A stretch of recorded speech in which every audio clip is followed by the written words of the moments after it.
Hello student, आज का topic है इन्वेस्टमेंट मल्टीप्लर।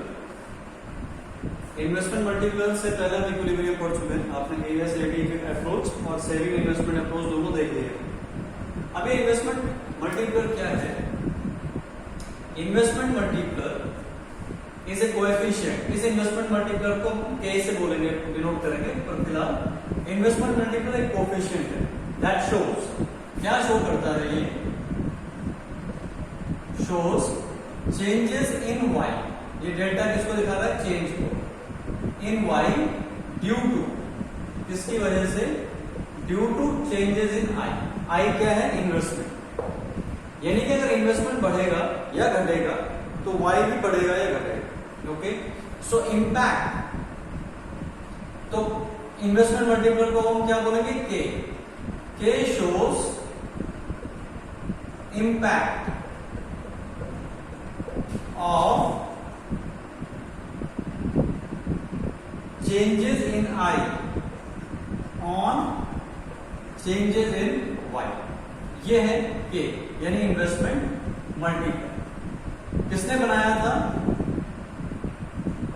बाय, मैंने आपको एक इकोनॉमिस्ट का नाम बताया था, जेएम कीन्स। तो जेएम कीन्स ने इसको बनाया, बाय जेएम कीन्स। 1930 के आसपास ये इनका काम आया था। ये इकोनॉमिस्ट हैं और इन्होंने बड़ा अच्छा काम किया मैक्रो इकोनॉमिक्स में, और इनकी थ्योरी आज तक भी चलती है। जो हम इक्विलिब्रियम पढ़ रहे हैं, शॉर्ट रन इक्विलिब्रियम, ये जेएम कीन्स का ही इक्विलिब्रियम।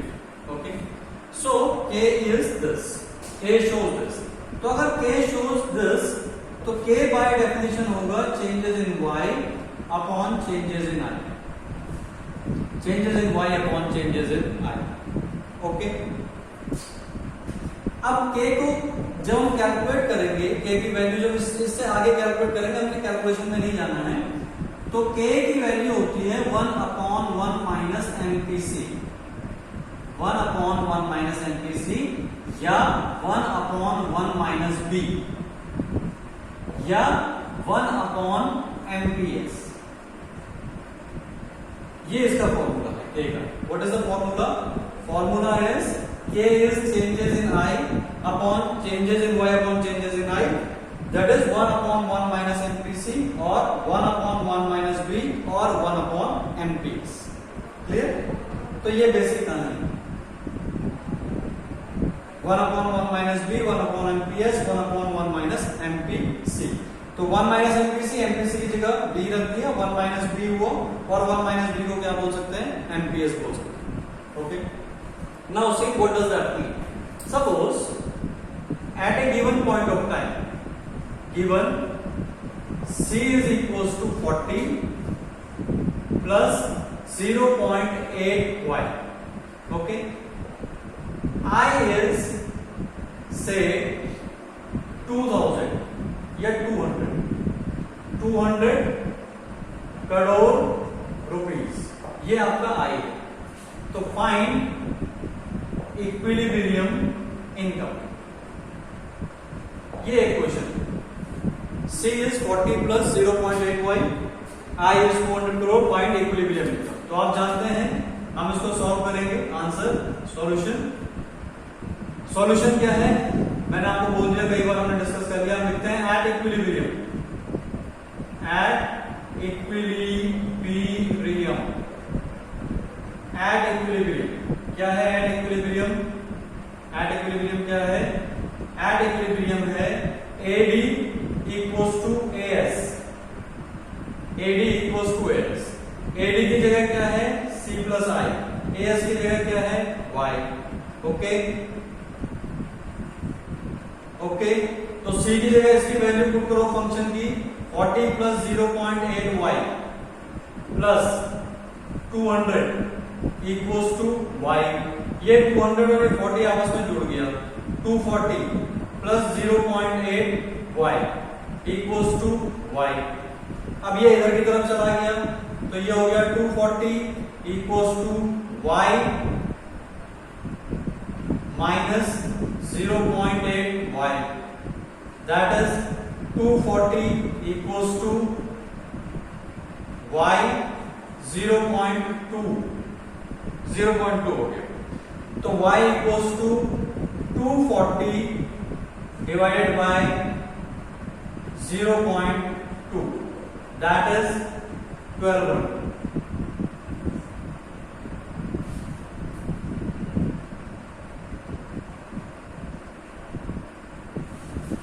एक मिनट में लिख लेते हैं 0.8y, यहां तक समझ में आ गया। अब जब आप इसको सॉल्व करेंगे तो ये होगा 240 इक्वल्स टू 0.2y। अब जब ये 0.2y हो गया तो y इक्वल्स टू हो गया 240 अपॉन 0.2 इक्वल्स टू 1200 रुपए, करोड़ रुपए आप बोल सकते हैं, क्योंकि ये वैल्यू 240 करोड़ रुपए में थी, तो crore, okay, 1200 crore. Clear? So this is at equilibrium. बात समझ में आ गई? This is it is first thing. अभी क्वेश्चन में केवल एक बात सॉल्व हुई। अब आप यहां पे आओ, again we take it here. अब अगर इन्वेस्टमेंट बढ़ जाए, इन्वेस्टमेंट बढ़ जाए,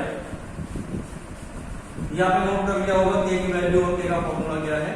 नाउ अगर इन्वेस्टमेंट बढ़ जाए, इसके बाद ये एक है तो ये दो है, इसके बाद उसने कहा suppose investment increases by 100 crore rupees, 100 crore rupees. Find impact on Y, Y पे इम्पैक्ट फाइंड करो। तो वाई पे इम्पैक्ट फाइंड करते हैं, कुछ नहीं, इसका सॉल्यूशन यही पॉइंट, यही चीजें फिर से करनी है, तो फिर से करो।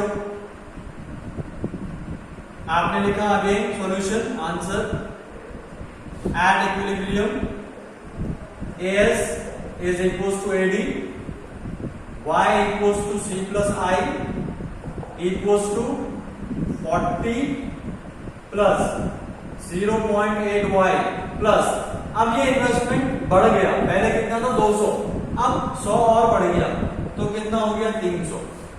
आप देख सकते हैं पहले 200 था, अब 100 और बढ़ गया तो कितना हो गया 300, और 40 प्लस 300 कितना हो गया 340 प्लस 0.8 y।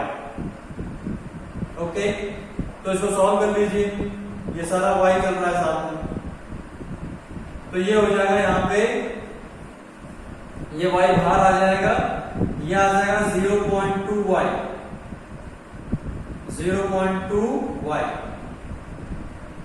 Equals to 340, 340।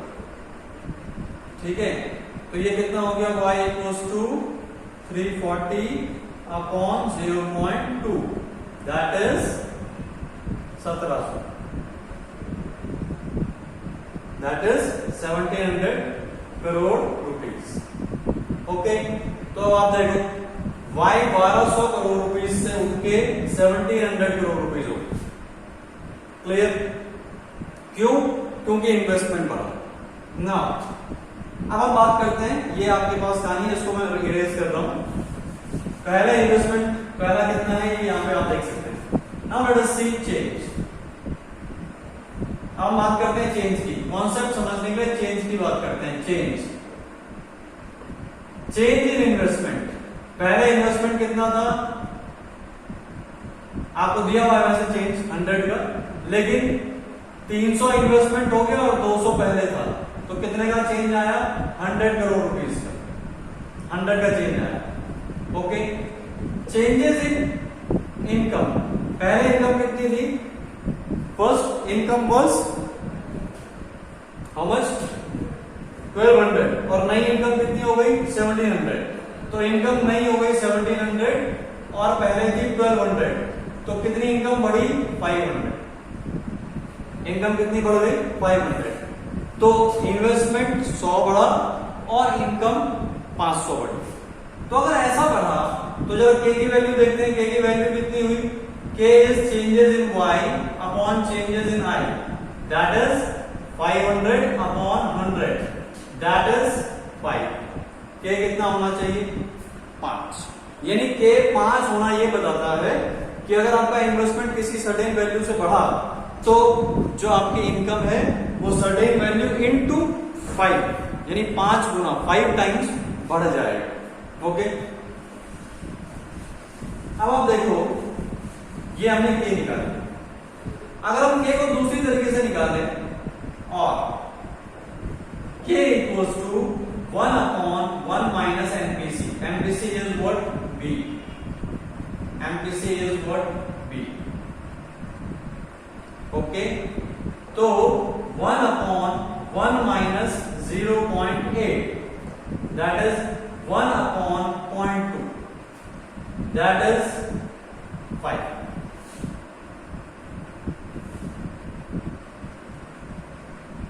आप देख सकते हैं 5, तो यहां पे भी 5 आया और यहां पे भी 5 आया। चाहे आप इस फॉर्मूले से चले जाओ या आप इस फॉर्मूले को यूज करो, in both the cases it would be 5। ठीक है, तो k is 5, k is 5। Clear? Okay, now k के 5 होने का मतलब क्या है? k के 5 होने का मतलब है कि given change in investment will change the income by 5 times, positive और नेगेटिव। पॉजिटिव मतलब अगर इन्वेस्टमेंट बढ़ा तो y भी बढ़ेगा 5 टाइम्स, और अगर इन्वेस्टमेंट घटा तो y भी घटेगा 5 टाइम्स। क्लियर? ना इसी चीज को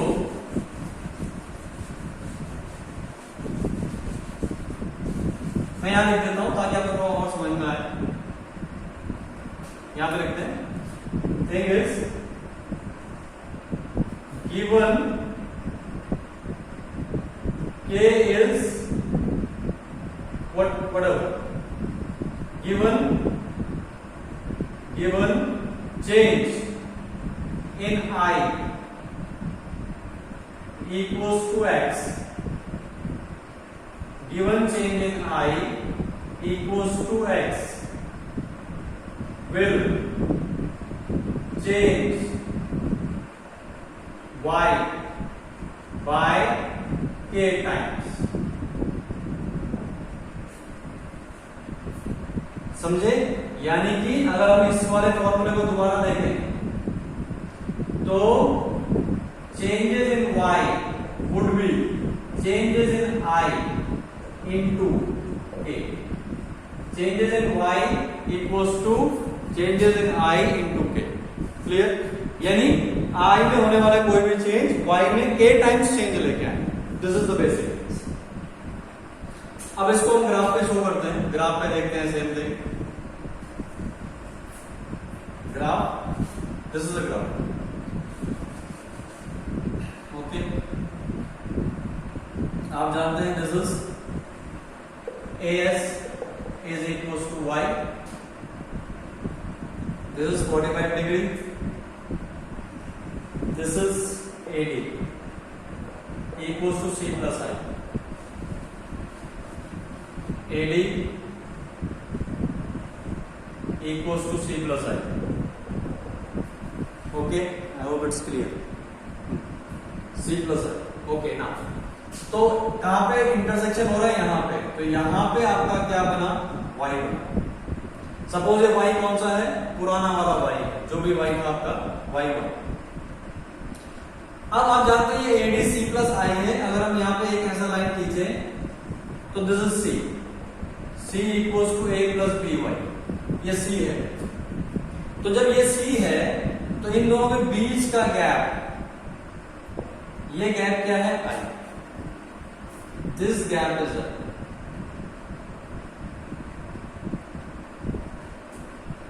ठीक है, E is Y, I ADC plus I, A plus BY I। अब अगर इन्वेस्टमेंट बढ़ जाए थोड़ा सा, माना इन्वेस्टमेंट बढ़ गया, तो जब इन्वेस्टमेंट बढ़ेगा तो एडी ऊपर की तरफ शिफ्ट होगा, क्योंकि एडी बढ़ेगा। माना इसकी वैल्यू है 400, इसकी वैल्यू है 100, तो ये 500 होगा, और अगर इसकी वैल्यू 200 हो गई तो ये 600 होगा, 600 यानी थोड़ा सा ऊपर बढ़ेगा। तो सपोज इन्वेस्टमेंट बढ़ा, इन्वेस्टमेंट बढ़ने से एडी यहां आ गया, this is AD1, that is C plus I1। I पिछले वाले I से ज्यादा है, इसलिए हमने इसको I1 लिख दिया। तो देखो यहां पे आपका नया इक्विलिब्रियम स्टैब्लिश हुआ E2 और इस इक्विलिब्रियम ने यहां पे नया इनकम जनरेट, नए इनकम का इक्विलिब्रियम लाया, इक्विलिब्रियम इनकम नहीं हो गई, दैट इज Y2। तो ये इन्वेस्टमेंट, ये तो पुराना इन्वेस्टमेंट है I और ये नया इन्वेस्टमेंट है चेंज इन I। इतना जो है ये इन्वेस्टमेंट चेंज इन I है, ये टोटल इन्वेस्टमेंट है इस एडी का। तो ये I और ये I, ये चेंज इन I है। ये I जो इतना चेंज हुआ, दिस मच I जो इतना चेंज हुआ, have brought this much change in Y, this is change in Y, जबकि ये क्या है, चेंज इन I। तो ये change in I has brought this much change in I। तो ये यहां पे हमने जो ये चेंज देखा था 500 का, ये 500 का चेंज ये है अगर हम इस क्वेश्चन की बात करें, और ये 100 का चेंज ये है 100 सपोज, ठीक है। तो ये 100 का चेंज और ये Y 500 का चेंज, यहाँ पे गैप ज्यादा होना चाहिए, स्लोप की वजह से ऐसा हो रहा है। तो जो भी आपका इन्वेस्टमेंट चेंज होगा वो Y को चेंज करेगा। ऐसे में इन्वेस्टमेंट बढ़ा तो Y भी बढ़ी इधर की तरह, अगर इन्वेस्टमेंट घटेगा तो Y भी घटेगा। ओके, मैं यहां से कंजप्शन फंक्शन हटा देता हूं थोड़ी देर के लिए। ये इन्वेस्टमेंट कंजप्शन फंक्शन हमने हटा दिया। ओके, नाउ सी, ये तो था पहला केस जब इन्वेस्टमेंट बढ़ा, I बढ़ा, ओके, इंक्रीमेंट। अब अगर I घटा तो AD नीचे आएगा। सपोज I घट गया तो AD 2 हो गया है, यहां पे I क्या हो गया, घट गया है। अभी इसमें कंजप्शन नहीं है, don't get confuse it with consumption function. Suppose consumption यहां कहीं था, ये था आपका consumption, C is equals to A plus BY। मैं फिर से बोल रहा हूं, पहले आपकी AD ये थी तो आपका इक्विलिब्रियम यहां पे आया था, तो ये Y1 हुआ था, ये AD है। इस AD में ये कंजप्शन फंक्शन है इतना और ये इन्वेस्टमेंट था। फिर ये इन्वेस्टमेंट थोड़ा सा बढ़ा तो AD नहीं आगे AD1, तो इसका इक्विलिब्रियम आया Y2 पे। तो Y1 से Y2 हम बढ़ गए क्योंकि इन्वेस्टमेंट बढ़ा था, तो उसने इनकम को भी बढ़ा दिया K टाइम्स। अब क्या हो रहा है, सपोज इन्वेस्टमेंट घटा, सपोज यहां से हम यहां गए थे, इधर से इधर बढ़े क्योंकि इन्वेस्टमेंट बढ़ा। अब हम यहां से यहां आ गए AD2 पे क्योंकि इन्वेस्टमेंट क्या हुआ, घटा, डिक्रीज। जब इन्वेस्टमेंट घटा, ये AD2 आ गया तो नया इक्विलिब्रियम ये आया क्योंकि ये एयर्स कर्व है, ये नया इक्विलिब्रियम आया E2, तो हम यहां पे आ गए Y3 के। ओके, इसको AD3, चलो AD3 बोल देते हैं इसको, जो नया AD है AD3।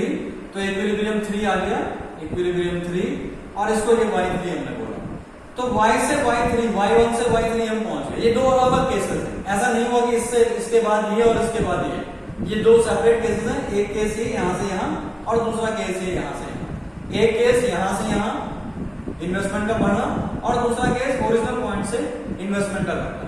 तो E3 यहां आ गया, तो ये क्या हो गया, माइनस हो गया। तो इन्वेस्टमेंट क्या हो गया, डिक्रीज हुआ। क्यों, क्योंकि आपका इनकम आपकी डिक्रीज हुई। क्यों, क्योंकि आपका इन्वेस्टमेंट डिक्रीज हुआ। तो डिक्रीजिंग इन्वेस्टमेंट इनकम को डिक्रीज करेगा, इंक्रीजिंग इन्वेस्टमेंट इनकम को इंक्रीज करेगा, और कितने से करेगा, जितनी वैल्यू K की हो।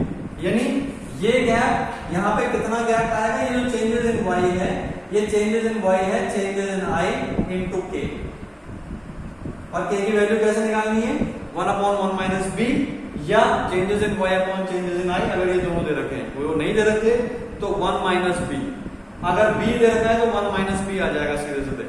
अगर B नहीं दिया हुआ है लेकिन MPS दे रखा है तो भी आप 1/MPS कर सकते हैं, क्योंकि 1 माइनस B मतलब MPS।